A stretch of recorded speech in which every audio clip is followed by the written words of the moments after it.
It's been 16 years and 2 Kate Bush albums since the last Cure LP, and now we have Songs of a Lost World. But is it any good? Let's find out, shall we?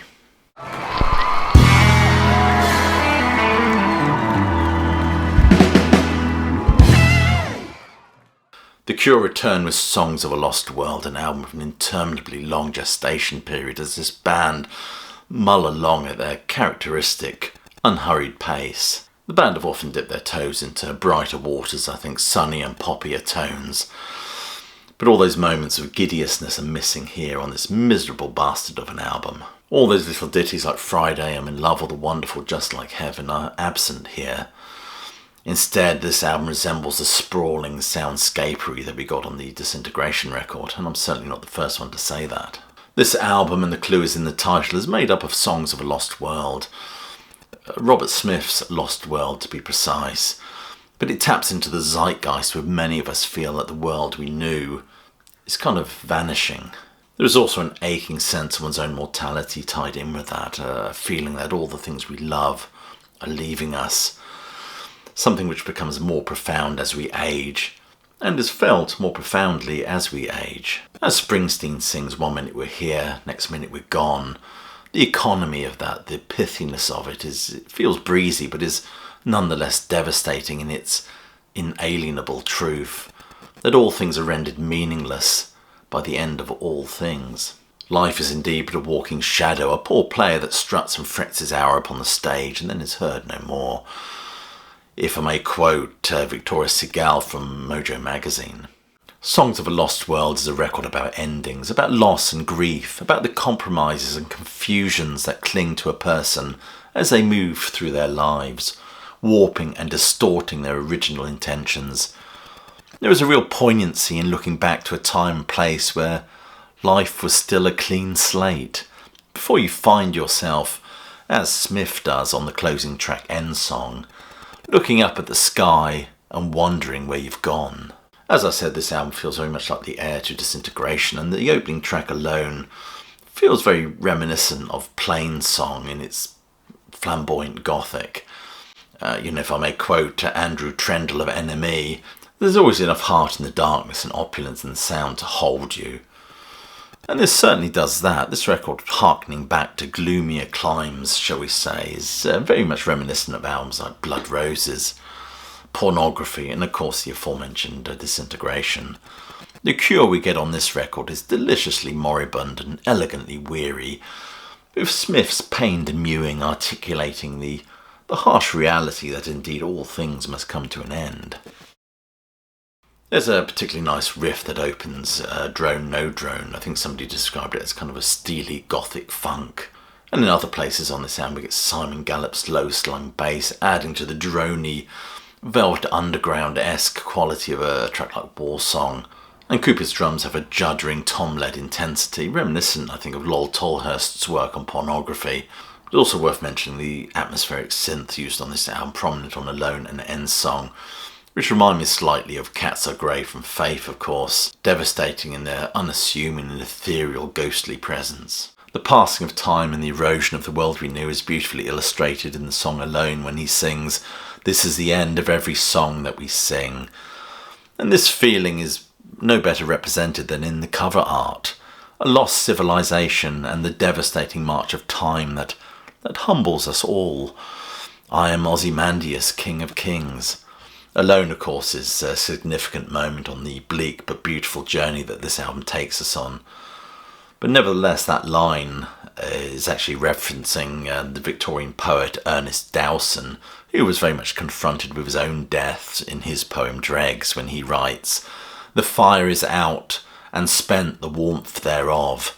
This is the end of every song man sings." Smith obviously lifts some phrasing and sentiment from this poem, and has in the past openly admitted to be inspired by Poe, Baudelaire and T.S. Eliot. But this is a telling addition to his blood-specked treasury of reference poetry, I think. Musically, Alone is defined by, I think, Reeves Gabriel's glorious jagged guitar pulls accompanied by the stadium thump of Jason Cooper's drums. If I may quote Ben Cardew writing for Pitchfork, "It's an epic, thunderclouds over the mountaintop production that shuns the callous energy of youth in favour of sober reflection, wrapped up in a beautifully pensive chord progression. When Robert Smith finally steps to the mic 3 minutes in and proclaims, "This is the end of every song that we sing," it feels apocalyptically right, like the odd comfort of having your worst fear realised. There's no glib love songs or kittenish levity on this one. Disintegration was more into its oceanic expanse of sound that we could just drift away on. It's slightly different on this record, the sheer weight and gloominess of it. We feel pulled beneath the waves. Down, down, down, Smith sings, and he's not joking. However, Smith did also say that it's inevitable that falling apart means something very different now. Songs of a Lost World feels reminiscent of Bowie's own great reflection on mortality that was Black Star, or indeed Leonard Cohen's You Want It Darker, or even to a lesser extent perhaps Paul Simon's Seven Psalms, all albums where the end of life is confronted. Perhaps the greatest compliment to pay Songs of a Lost World is it is a work of wisdom and grace. This new album has that dust-to-dust musical palindrome that locks the album into a room with no exits, by the way, with those aforementioned releases. Death and disillusionment are hardly unusual Cure topics, I guess, but as Smith points out, before I used to write about stuff that I thought I understood. Now I know I understand it. And Smith's voice is still remarkable after all these years, although some might say his pained mewing was never particularly remarkable to begin with. But it's in the phrasing and the writing, I think, or that nonchalant shrug, and wonderful lines like, "And the birds falling out of the skies and the words falling out of our minds" are marvels of economy and craft. I Can Never Say Goodbye is a beautiful, heartfelt, pained number dedicated to Robert Smith's brother who passed away recently. And it forms the heart of this album's emotional storm, I think. Something wicked this way comes to steal away a brother's life. And Fragile Thing plunges us into the depths of romantic gloom. Every time you kiss me I could cry, she said. And War Song is also a deep emotional number. Drone, No Drone explores the idea of really not being sure of who you are anymore. All I Ever Am speaks of an unfillable void, a dark and empty stage, as all Smith seems to be saying that's all there is. On a deeper metaphorical level, we do have our exits and entrances, I guess. But this strange feeling of disassociation culminates in Ensong's collapse, a sense of denouement inspired by Smith gazing up at the night sky.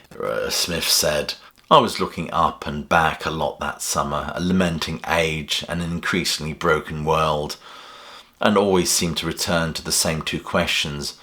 Where did the old world go, and where did I go?" Songs of a Lost World is one of the best albums I've heard this year, I think. And if you're a fan of the Bloodflowers album, I think you're going to find a lot on here that will recommend this to you.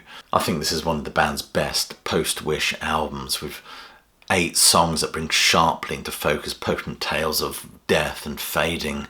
And the wonderful I Can Never Say Goodbye is as heartfelt, I think, as that Ryan Adams number, When You Cross Over, from his Wednesdays album. Yet another pained elegy to a lost brother. Anyway, that's my thoughts on this record. Do let me know what you think in the comments below. I will just leave you by urging you to click like, subscribe and check that notification bell so, in the words of Steven Tyler, you don't miss a thing. And check some of the links below this video for ways you can support the sterling work done at Classic Album Review. It's always much appreciated. Share this video if you enjoyed it.